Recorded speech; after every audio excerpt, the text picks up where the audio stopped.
Thank you, everyone, for coming out on a wet Friday evening during a general election campaign. It's at times like this when most people begin to suffer from politics fatigue, and the fact that so many of you have come out is very flattering, I think. So thank you. Thank you very much. Now, what shall I say? Oh, yes, here you go. During the 2017 general election, the Conservatives made two big mistakes. The first of those mistakes was to be led by Theresa May. The effect of her campaign was rather like a wax dummy put on wheels and pushed around, stopping every so often to utter pre-recorded and usually malevolent platitudes. But you see, that is a mistake that the Conservatives will probably not repeat in this campaign. The second mistake the Conservatives made was to assume that the well-merited collapse in the polls, or relative collapse in the polls, that the Conservatives suffered during that campaign was an effect entirely of their own weakness.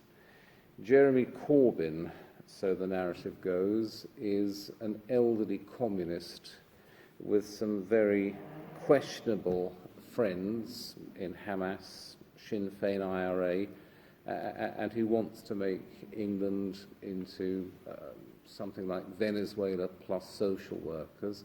And so the only possible reason why he could have done so well during that campaign is entirely the fault of Theresa May and her friends. That is a false view of Jeremy Corbyn, which took hold towards the end of the 2017 campaign, and which still seems to grip Conservative strategists today. I'm not saying that it's wrong, because it does not look at the moment as though the Labour Party is likely to win this present election. However, I do believe that by failing to understand that, in the eyes of millions of people in this country, not all of them stupid, not all of them communists, that there is a positive case for Jeremy Corbyn, is likely to cause a great deal of damage to the Conservative campaign. So let's look and see what Jeremy Corbyn is offering. We're told that he's a Republican. And of course, as good Conservatives, we're supposed to say, good heavens, a Republican.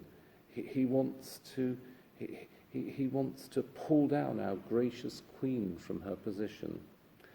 Well, yes, he does, but if I offend anybody, please do forgive me. Yes, here's a trigger warning. I'm about to say something unpleasant about Her Gracious Majesty. But the Queen, Elizabeth II, has probably been our most disastrous head of state since Stephen and Matilda 800 years ago. And her children, her progeny, let's say, are embarrassing trash. And the only reason why most people do not simply turn Republican in this country is that it's too much trouble to think of the replacement institutional arrangements, and none of the likely candidates for president looks at all appealing. But there is very little positive enthusiasm for the monarchy as it stands, and so saying that Jeremy Corbyn is a Republican is very unlikely to do him any harm whatsoever. Jeremy Corbyn is an enemy of the American alliance. Yes, he is. But it's very hard to think of a single war in which we've engaged since about 1990 as an American satellite that has been remotely in British interests and has not produced a cataract of foreign blood. I remember the debates over our entry to the Iraq War, and although this has gone somewhat off the boil in the last 15 years, it is still there in the background, and there is no enthusiasm for the American alliance that I can see around me. And so again, Jeremy Corbyn is not exactly pushing towards pariah status in saying that we should have a less pro-American foreign policy, and that we should at least consider a fundamental rebalancing of our defence arrangements. Jeremy Corbyn is a socialist. He wants to load the rich with taxes, and he wants to abolish private education. Now here, yes, I don't think there is a lot of enthusiasm in this country for that kind of socialism. But you'll find that there is not really that much enthusiasm either for the presently established order of things.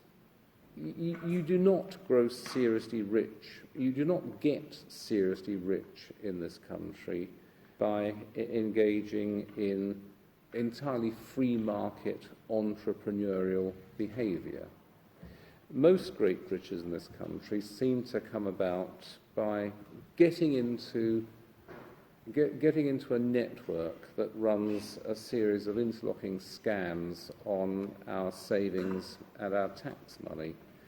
The very, very big rags to riches. No, there are no rags to riches, what am I saying? Most people who have got very rich in the past 30 years have not done so through anything approaching hard work or free market entrepreneurship. As I said, it's a series of interlocking scams based on the city, and that is not the same as private enterprise.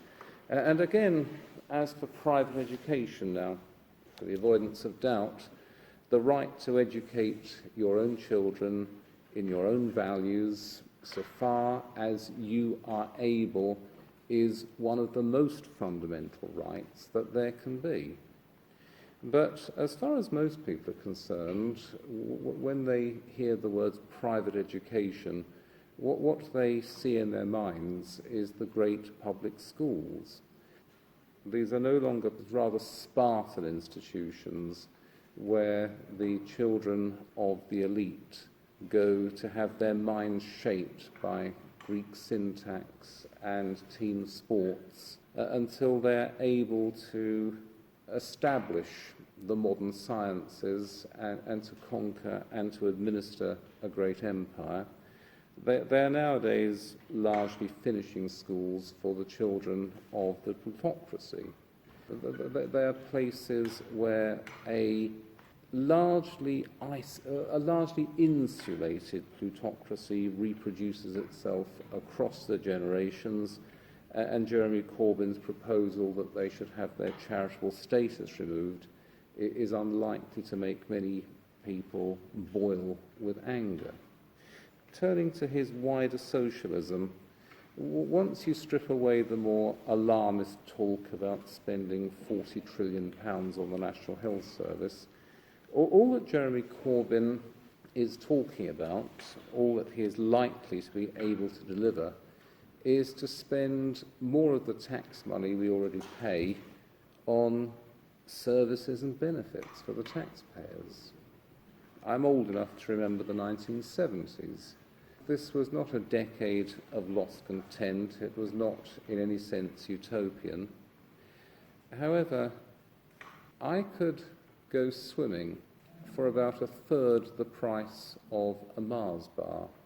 And there were 5 or 6 swimming pools quite close to me, within walking distance, in the district of South East London where I grew up.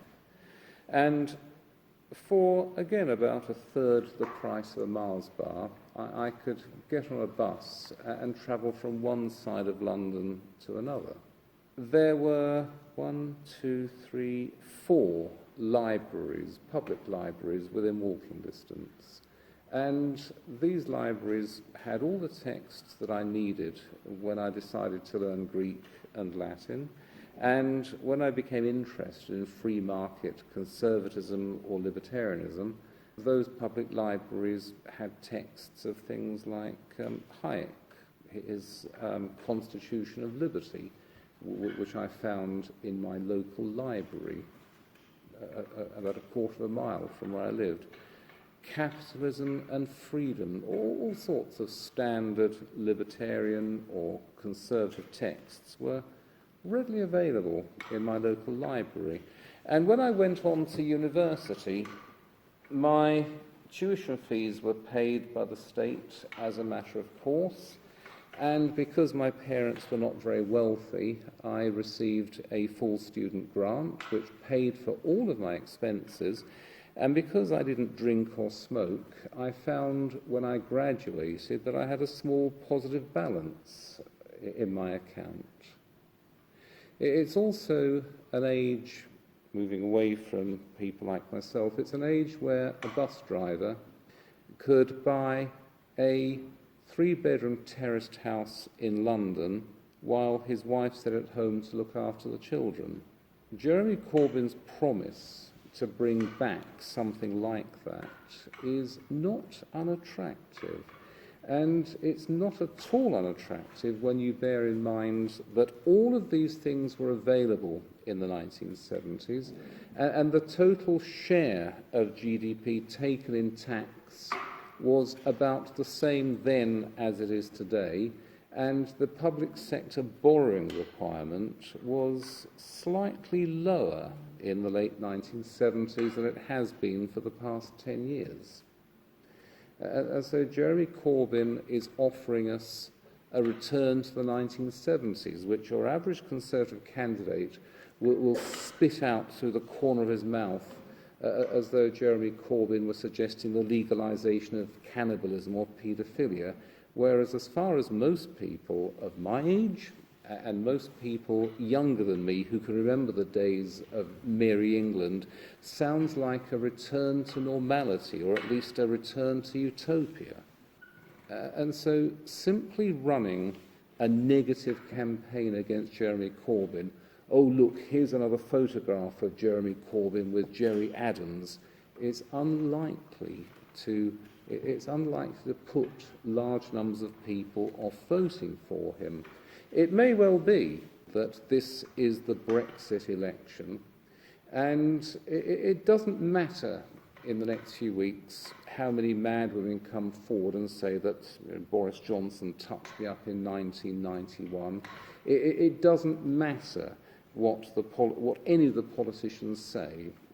It may be that we are cruising towards a working majority for the Conservative Party simply because we are sick of Brexit and we're sick of hung parliaments. We want this out of the way, and so we'll pinch our noses, even those of us who may be lifetime Labour supporters, will pinch our noses and vote Conservative. And for myself, I mean, I say it every time like an abused wife, I'll vote for them one last time, but no more.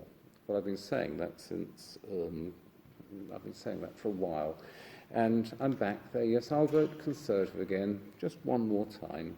But I will vote Conservative next month, whatever the case. And so it may be that the Conservatives are, in spite of the campaigns of all or any of the parties, heading towards a decent majority. At the same time, I would not in the least underestimate the appeal of Jeremy Corbyn. It doesn't matter, it may be that really and truly he is a beastly communist who'll open a gulag in Surrey. But most people don't believe that, and as I said, most of the things he's saying are what many people would like to hear. He's promising a future that many people would indeed regard as utopian. And so, if I were to advise a If I were to advise the Conservative campaign strategists on how to deal with the actual, or at least the potential, charm of Jeremy Corbyn, what would I suggest? Where would I attack? Here, I think, is the weakness, the real weakness in the Labour campaign. Jeremy Corbyn and virtually the entire Labour leadership have been queuing up in the past week or so to say that their campaign will be against the establishment. We are the party of the people against the great vested interests. If you trust us with your vote, we will pull down the establishment which has oppressed you, or at least ripped you off for so many years. There is the weakness. Because the ruling class in this country is not the Queen, for whatever she may be worth. It's not the Archbishop of Canterbury. It's not the Duke of Norfolk and the Duke of Westminster. It's not the headmasters of the great public schools. It's not the fox-hunting wardens of Oxford and Cambridge colleges. It is not the kind of people whose ancestors you see in various oil paintings as you, mostly Cambridge undergraduates, go about your daily business. The new ruling class is decidedly different. The new ruling class, I suppose, can be defined as those lawyers, politicians, bureaucrats, educators, and associated media and business interests who derive wealth and status from a state which has been enlarged beyond all reasonable size. Not the royal family, not your average hereditary peer. The new ruling class can be defined as the Blairites, New Labour. But of course it goes far beyond New Labour. It embraces much of the Liberal Democrat Party, a great chunk of the Conservative Party, even after Boris Johnson's purge of last month. There are many people in the Conservative Party who count as part of this new ruling class. The legitimising ideology of this ruling class is cultural leftism. Some people call it cultural Marxism. Call it what you will. The reason I don't like cultural Marxism is that I really don't see much Marxism in this. I just don't see it. It is an ideology which may have its origin in the neo-Marxist philosophers of the early and mid-20th century, people like Louis Althusser and Michel Foucault, and, oh yes, don't forget, Antonio Gramsci, Herbert Marcuse, and all the various luminaries of the Frankfurt School. But people who started as Marxists and to some extent remained Marxists throughout their lives. Cultural leftism has its intellectual inspiration in the writings of these men, but if you look at actually existing cultural leftism, the actually existing ideology of our ruling class, anything meaningfully socialist has long since been drained from it. These people do not believe in nationalising the means of production. They do not mean that they have no intention of expropriating the expropriators or raising up the working classes. That they have no particular objection to semi-free, corporatised markets. Indeed, how could they? Your average senior cultural leftist may be a government functionary, and he'll be earning 20 or 50 or 100 times the minimum wage, but he can still believe in his own goodness. Or it can be a big businessman. they make vast amounts of money, and their tax affairs might not bear too close an impartial examination in every possible respect. Yet, so long as they don't bother wearing a collar and tie, and so long as they smile, and so long as they let their employees have time off to attend gay weddings or sex change operations, they feel good about themselves. They are doing good. The legitimising ideology of these people is not a belief in nationalising the means of production, distribution and exchange. It is about imposing on their more unenlightened fellow citizens a new way of thinking and a new way of behaving. And because they believe so strongly in the superiority of this new way of thought and behaviour, and because they are aware of how benighted the rest of us are, and how incapable we are of receiving the truth without a certain support, they are perfectly willing to use the full resources of a police state to make us behave as though we agreed with these people, until such time as our children or our grandchildren can be brought up to accept the new way of thinking and the new way of behaviour as easily as we now breathe and eat. And that is the ruling class.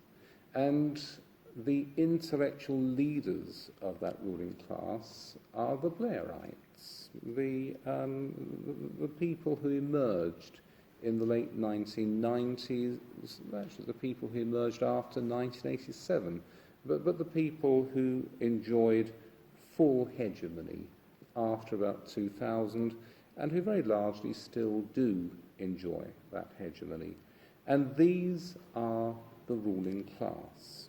This is a rather abstract analysis, but the weakness of the Jeremy Corbyn campaign is that he has not taken over the Labour Party and cleared out the Blairites. Oh, after 2015, when he became leader, yes, of course, these people felt the earth move beneath them, and for a while they were running scared. But since about 2017, oddly enough, since Jeremy Corbyn did so well in the general election, these people have made a substantial comeback. They have largely recaptured the Labour Party. And the main evidence for this claim is the way in which the Labour leadership, with Jeremy Corbyn at its head, has rowed back on its acceptance of the 2016 referendum. Jeremy Corbyn has always opposed British membership of the European Union. He's done so for reasons different from ours. Jeremy Corbyn's own personal vision of this country does involve nationalising the means of production. And if you nationalise the means of production, you may need to take property without compensation. And once the state is running certain enterprises, you need to subsidise these from the taxpayer's pocket. And you will also need to protect them from foreign competition.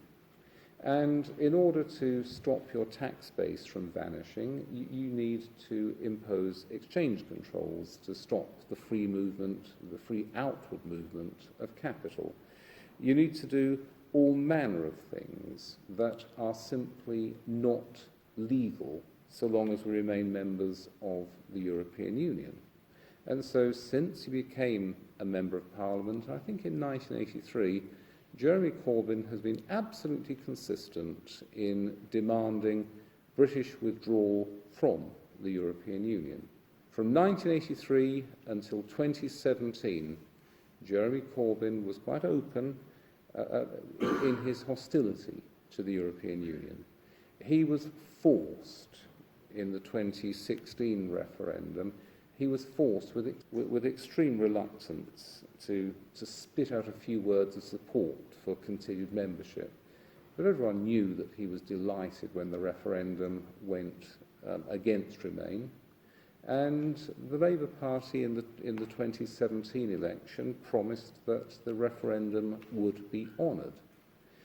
Well, that's gone very iffy in the past year, and I think this is a fair barometer of the restoration of the Blairites. Jeremy Corbyn may promise all manner of things, and perhaps these things cannot be delivered because of the nature of reality, but they also cannot be delivered because of our membership of the European Union. I remember back in the 80s when I was a very young Conservative and we were debating British membership of what in those days was the European Economic Community, and some rather grand Conservative MP simply said, you know, I don't care about all these issues of sovereignty. All that matters is that membership of the EEC makes Neil Kinnock's programme illegal. Can't be done. And that's good enough for me. Jeremy Corbyn knows that, and he's stopped. He and his friends have stopped talking about a meaningful implementation of Brexit, which means that, to all intents and purposes, Jeremy Corbyn has become the useful idiot frontman for a Blairite restoration. Not a radical, not a fire-breathing socialist who wants to nationalise British Telecom, but simply the frontman for people like Peter Mandelson and Tony Blair, and all the other usual suspects. If I were running the Conservative campaign, I'd commission this poster. Imagine something in a rather socialist, realist style. Centre-left at the bottom, you have Jeremy Corbyn addressing a crowd on his left, so the crowd is on the extreme left of the poster, a crowd of every class, every age, every race, and words like jobs, peace, freedom, dignity, security are coming out of his mouth.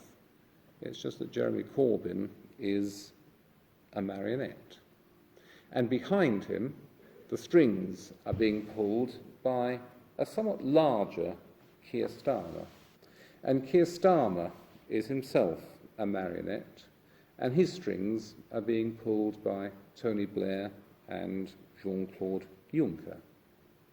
And behind these men, filling up the entire right-hand panel of this suggested poster, is a group of anonymous men in very fine suits.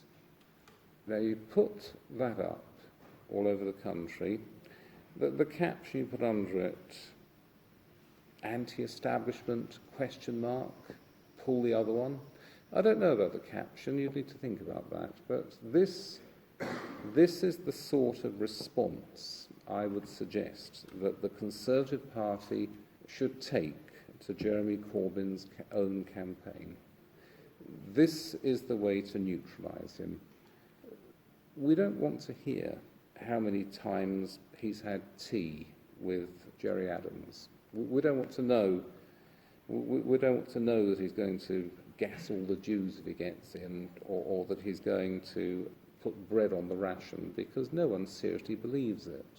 But the truth, the obvious truth, is that the ruling class that Jeremy Corbyn claims to be proposing to overthrow is not the old ruling class. The old ruling class is dead. The forces of conservatism no longer exist in this country. The ruling class is a particular section of the non-economic left. This runs the Labour Party, and therefore that the only anti-establishment party in any meaningful sense in this election. Now, as I said, it may well be that the Conservatives are like, that they're rolling forward at the moment like like the Red Army through Europe at the end of the Second World War, a great steamroller, and nothing will stand in its way.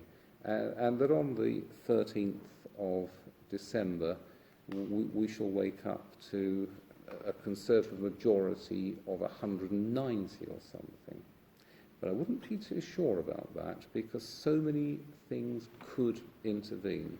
And the main thing that might intervene is what happened in 2017, that Jeremy Corbyn, against all expectations, will somehow pull the Labour campaign together and do well enough to deny the Conservatives a working majority. And I suppose that is my only fear at the moment, and it may be the only fear that those in the audience have at the moment. Now, I said I'd speak for half an hour. I think I've spoken for about 10 minutes longer than that, in which case I do apologise. And obviously, I will stop now, and if anybody else has something to say, then I'll be very glad to hear it. So thank you for having been so patient.